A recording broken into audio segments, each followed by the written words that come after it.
Mahendra enclave की बात करें तो 500 परिवार एक कॉलोनी में आते हैं, टोटल 69 कॉलोनीज है, तो उस हिसाब से अब हिसाब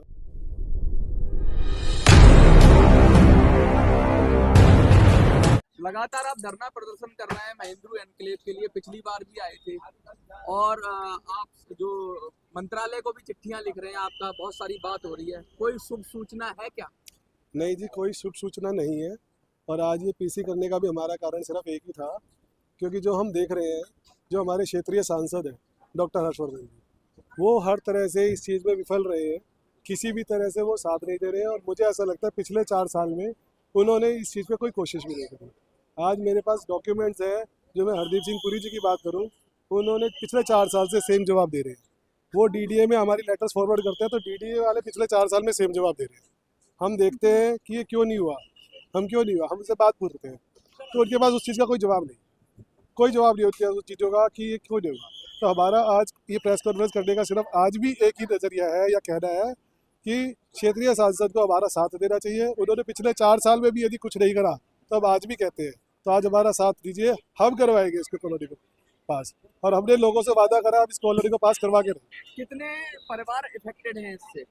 देखिए, इसमें मेरे अगर हम महेंद्र एन्क्लेव की बात करें तो 500 परिवार एक कॉलोनी में आते हैं, टोटल 69 कॉलोनीज है, तो उस हिसाब से आप हिसाब लगा सकते हैं। जैसे सैनिक विहार है, महेंद्र एन्क्लेव है, दिल्ली की टॉप क्लास कॉलोनी मानी जाती है, तो ये तो खुद ही अपने व्यवस्था कर सकते हैं, तो इनको अब नियमित हो ना हो इससे ज्यादा फर्क पड़ता है क्या? नहीं नहीं, बहुत फर्क पड़ता है जी। देखिए, एक आदमी कानून के दायरे में रह रहा है और एक कानून के दायरे से बाहर है, उस चीज़ की हमेशा एक फ़र्क रहता है। आपको हमेशा एक डर हो कि आप कानून के दायरे में नहीं हैं, तो आप चैन की नींद नहीं सो सकते। किस किस तरह की समस्याएं आती हैं अगर? देखिए, समस्या सबसे बड़ी तो ये है असुरक्षा की, कि आपको अपना घर, ये नहीं है कि मेरा घर है, हमेशा एक मन में वो रहती है भावना। सेकेंडली, कोई भी वहाँ पर कोई भी विकास कार्य नहीं हो पाता, सारे नेता उसमें मुंह मोड़ देते हैं कि अधिकृत कॉलोनी नहीं है। वहाँ पर मकान बनाना एक अपने आप में एक उनके लिए समस्या है, और आप मानेंगे नहीं, मकान बनाने के लिए मतलब उन्हें हर तरह की प्रताड़ना सहन करनी पड़ती है और फिर भी बना नहीं पाते। शहरी विकास मंत्रालय से क्या आपको आश्वासन मिला है?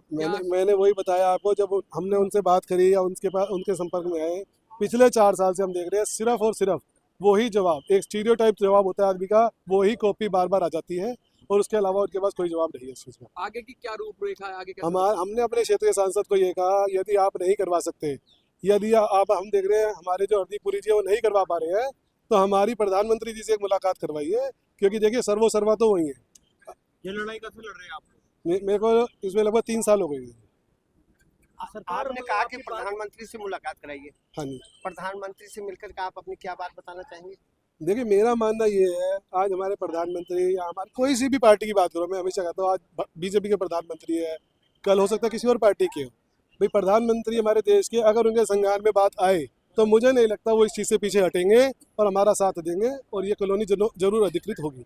नहीं, आप प्रधानमंत्री से हर आदमी मिलना चाहता है, कोई मिलने के भावना से मिलता है, कोई कार्य के उद्देश्य से मिलता है, लेकिन आपका ये कार्य जो है अन्य माध्यमों से भी हो सकता है। नहीं, अन्य माध्यम मैंने पिछले 3 साल में सारे ट्राई कर लिए हैं। आप मानेंगे नहीं, मेरे पास आज मेरी लेटर्स कई बार डीडीए में फॉरवर्ड होती है। मैं डीडीए में हर अधिकारी से, टॉप टू टॉप अधिकारी से सबसे मिल चुका हूँ।